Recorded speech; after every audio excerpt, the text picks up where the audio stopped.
Hey everybody. Got a model here that I've been working on during lunch off and on. I've been trying different techniques, and I'm trying to show a few of the techniques I've been playing around with. One of them is using a Z-sphere to retopologize parts of the mesh. I kind of blocked in the head model, and I'm going back to older techniques where you just kind of retopologize the model per face. And so you can see here I'm using the Z sphere and just blocking out parts of the mesh. A lot of this is just a slow process of just lining up your points and creating a polygon mesh. It's usually flat and extracted. And then using the topology tools to go back in there, Z modeler, and then extracting out more detail from these models. Because mainly the base of the mesh was just created to have the concept idea and have an idea to form it. And you can see right here I'm just kind of going each point to point, back and forth, and trying to get a little more details to pop out. And I posted maybe, I don't know if I posted anything else on this model, but it's slowly coming around. Oh, you can see right here that it's trying to do a dynamesh, so it kind of acted funny. If you go in there, I went and turned it off, and it made it real low. Boom, low settings and low, and it fixed it. Because that's really all you want is low polygons to create your mesh, and then extract from there. On the model, you can see where I pressed in some of the. So I built it out, and then I push it back in like clay, because I already have the model kind of blocked out. And I don't really need those parts. So you can see where the brush lines are pushed in, and some of the details are kind of there, but some of them aren't built yet.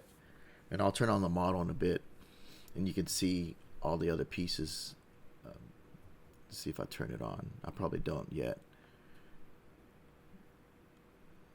And if you look at the end of this video, you'll probably see what I end up with for the day. And this is a slow process. It takes a long time. It's a lot quicker just blocking it out what you want and not really having to think about what you're doing, and just keep going with just creating. Right here I had an issue with the mirror, so I just weld down the middle, and that kind of fixes it. It'll fix it up. And you can remove that line and it'll fix the line to be straight. And I think I'd do it here and then do a symmetry. Okay, right here I'm using to thicken the model so we can get something to sculpt on. And usually taking out edge loops will straighten out some funkiness of the straight lines if you want to get it. See, I did it there and it corrected it, and then do a mirror weld and that corrects it back. Just a little quick fixes on the model as I go. Now you can see right here I'm pushing it back because I don't need it no more. And this is an old technique I saw somewhere. I don't know if it was Zbrush Summit.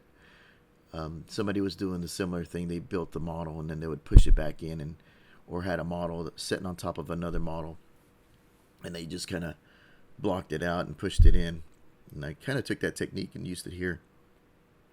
You can see the details that I've already put on the robot at the top and the sides of the mouth, or whatever this is, a speaker mouth. I was going to have the robot kind of post in the air, kind of flying. I haven't really got as far as I wanted to, but so far it's just a slow process, but it's fun. Just trying to figure out new techniques. Trying to get used to ZBrush's methods, and it's pretty cool how fast it works compared to working like in 3D Studio Max. I like that you can actually just grab some edges and extract them and do a edge loop here and there. I need to find ways to do more hotkeys so I can actually get a little bit faster with the technique, but for now this works. Maybe a custom brush button or something, kind of like edge loop type stuff, instead of having to change my settings all the time. But for now it works really good. I'm happy with it. or you're just trying to add detail, trying to give it a little bit more interest to the model. For when you zoom out, you can seem like it's a little bit more busy going on around the mouth, since that'll be probably where he'll be talking if he does talk. Probably insetting, slicing, just basic modeling techniques here. Just trying to get a little bit of a form and definition. The face, I just kind of went through and just started doing edge loops and pushing in and out, and I did a what do you call that? Dynamic subdivision on it. Most of the pieces have dynamic turned on. I might turn it off later on if my computer gets a little sluggish. Sometimes it'll slow down my computer a little bit, so I'll turn it off just for that. But I think on here I start turning it back on just for a little bit more detail. So I went to a different technique right there. If you saw, I was using what's the name of it? Topology brush. It's inside of the brush, and that you just, all you really do is just make slices, and it's more of a free flow. I like this method because it's real loose, but at the same time, if you don't have your curves set up accurately, you can kind of fight the curves. See, I'm fighting here, but it seems to work really good. You can just connect, extract, and make a real low poly mesh, and then go from there. I kind of like this technique a little bit better than using the Z-spheres, because the Z-spheres feel like I'm trying to put a needle, the thread through the needle, trying to select the little points and stuff like that. This, you're just slicing, and hopefully if you get it right, then you got a piece right away. You can see I already got a piece extracted. I'm going to clean it up a little bit with the edge loops, trying to get some solid lines, some little more points of interest to make it look like the mouth has got more busyness going on. And I'm playing with just form and just trying to get a look to make it look like the robot has a mouthpiece area. And this is just the head. I haven't really moved past that. Maybe I've done a little bit on the chest piece of the robot, but it's kind of blocked out, but it's not really fully fleshed out.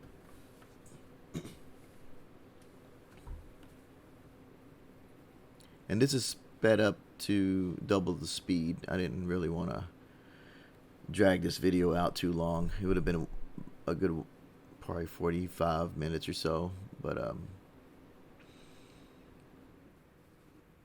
and sometimes you'll see me going back and forth to each model right here. So I wanted to add that dynamic subdivision so that you can actually see some of the detail whenever I turn it onto the modeling. And I'm just using that basic shader to kind of look at my model. I didn't really want anything shiny. Those reflective chrome materials, they look cool at the end, but for now, whenever I'm modeling, I just want to see. I want to see what it looks like. If it looks good in this clayish shader, then usually it'll read through the reflective materials too. And this is so you can actually can see what you're doing too. It's hard to see past reflections and stuff when you're doing it that way.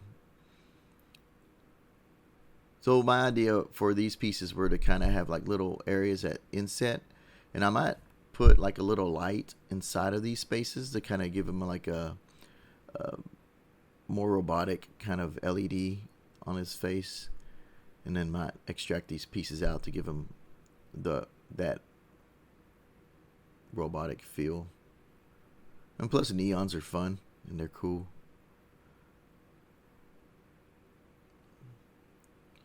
Right here I'm trying to make another pocket for insets, or extending it out, I guess. Went back the other way.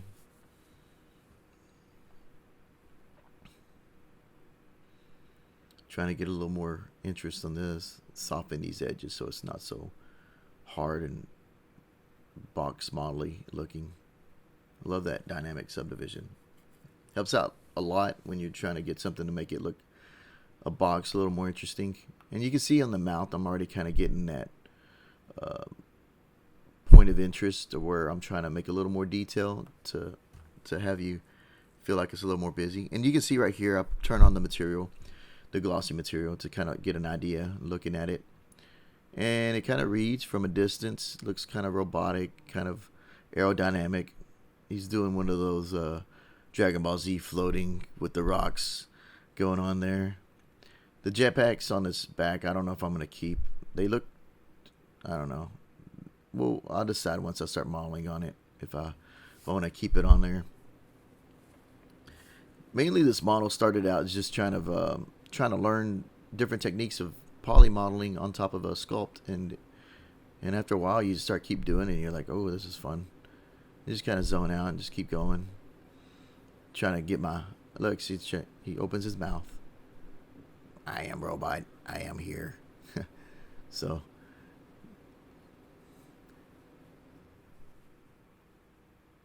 his nose, I guess, almost has a little bit of influence from Transformers. You know, that Transformers Decepticon look, kind of. But I wanted to give him a more humanoid look too. When you look at him from a distance, I didn't want it too boxy or too robotic. He's not gonna turn into a car or nothing. He's just gonna fly around throwing rocks up in the air. So I'm using the topology brush again, and I was playing with the curves, trying to see if I could smooth it out here. But then again, I only had so much time in that little pocket of window I was working in, and the settings sometimes I forget, and so I'll have to go back and remember them. But at the moment, I'm just like, you know what? I'm just gonna go. I'll mess with the setting if I can remember it. I'll do it. But with the time frame that I had, I was just like, just carry on, keep going. Right here, I'm gonna extract out the front face. I think I want to do the whole face, but I have trouble with the island right here, and wants to do all of it. I'm like, I don't want to do all of it. I want the front face island. So I guess I get stubborn. I could just select it, but then again, I want to do the quick button. And then I was just like, you know, I just select these faces. That's usually where time ends up. Like, I'm trying to find the quick way instead of just doing it the way I know, like that, just selecting it and doing it. I'm like, no, I want to find the button that does it. And then after a while, too much time has gone by, and I'm like, never mind. So I'm going through trying to find my face because it disappeared. And I think what I did is I extracted it, and it was attached to something else, and I turned something else off. So I have a duplicate of the head somehow. I don't know why that happened. Somewhere here, I'm trying to figure it out. Like, why I got two models, double geometry, and I'm trying to figure out what I did. I extracted something too quick or something stayed behind, and I figured out after a while. I just delete the other head, and that was the easy solution. Right here, I'm just trying to figure out like what's going on, and then you gotta have that brush selected to make it show anyway. It was showing those points all crazy, so I was like, all right, here goes the head. Let's isolate it, and, find out what happened. All right, here's this. What's that? Two heads, two cheekbones. I only need one. Delete the other. So solved it by removing one for another, I think. Like, then we kind of fix that up. You can see under it, I just push it back in. We don't need the pieces, so we're just trying to block out parts of the robot. And then we can go back in and add more detail in between, maybe some more low poly stuff underneath this surface. But for now, this seems to work, and I wanted to connect these pieces later on, but I want this robot to have like all these little compartments on his face. He's kind of a war robot, I guess, if you were to say, or I don't know what you would classify him as. I was always watching those, what do you call that? Chappie and, what's the other one? Short Circuit and all those other movies. You get inspired by that to keep that going. Those are fun robots. So I'm trying to connect some of these pieces to kind of give a little bit more not so isolated, and actually have parts that extend into other parts. And I keep selecting the face. So I was like, I'll fix that. Solo mode. Then I'm going to push this out. And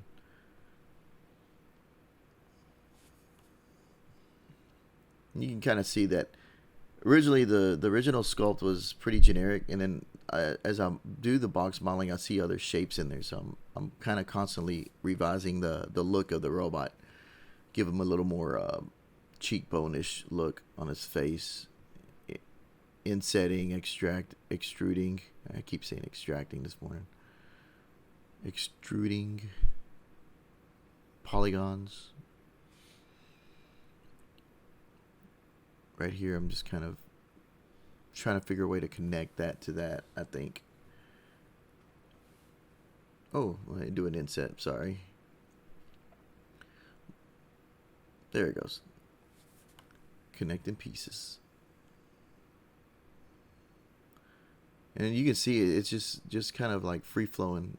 Nothing's really set in stone. I'm just going by feel right now, and that's kind of fun to do, where you just kind of have a model blocked out, but at the same time you're still like seeing details. Like, oh, I could put something here.